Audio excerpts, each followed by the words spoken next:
वर्तमान युग में बुढ़ापे में बुजुर्गों का अकेला पड़ जाना एक बड़ी समस्या बनता जा रहा है, क्योंकि शिक्षा एवं रोजगार के कारण जो नई पीढ़ी है वो लगातार घरों से पलायन कर रही है।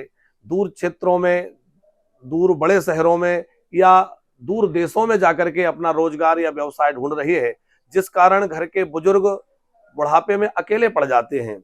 जब वह अपनी जिम्मेवारियों से मुक्त होते हैं, जब उन्हें लगता है कि अब कुछ सुख का समय आया है, उस समय वह नितांत अकेले पड़ जाते हैं, जिस कारण उनको चिंता होती है कि अब हमारा बुढ़ापे में क्या होगा, कौन हमें भोजन देगा, कौन हमारी देखभाल करेगा, कौन हमें दवाई कराएगा। और हम दोनों बुजुर्गों में से, दंपतियों में से यदि एक चला गया तो एक किसके सहारे रहेगा। ये एक जटिल समस्या और बड़ी चिंता का कारण समाज के लिए बनता जा रहा है। यदि वह वृद्धाश्रम की ओर जाएं तो ये उनके लिए और भी भयावह और दुखद है।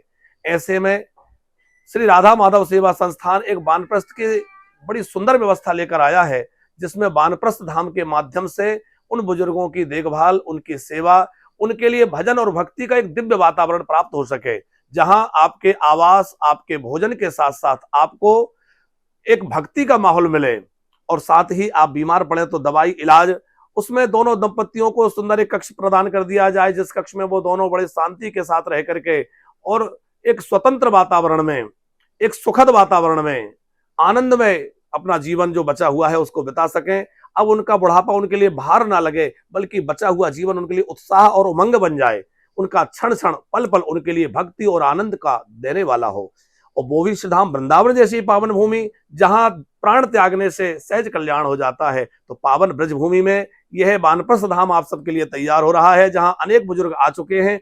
आप भी आइए और अपने घर में जो अकेला रह रहे हैं, अपनी चिंताओं से पूरी तरह मुक्त हो जाइए और यहाँ आकर के आप निवास करिए। दोनों दंपत्ति से कदाच एक चला जाता है तो दूसरे को भी अंतिम समय तक देखभाल और इलाज आदि की सारी व्यवस्था वानप्रस्थ के द्वारा होती है।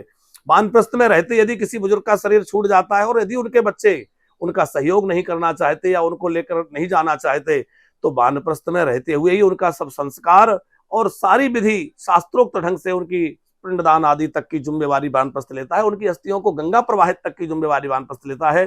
तो बुढ़ापे का सहारा वानप्रस्थ हमारा।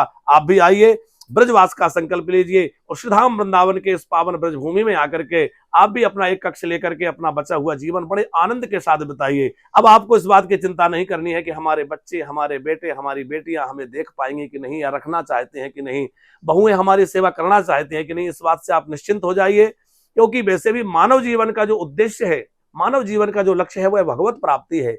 और भगवत प्राप्ति के कार्यों में न लग करके बहुत सारा जीवन तो बच्चों की चिंता में, घर बनाने की चिंता में, परिवार की चिंता में व्यतीत हो गया।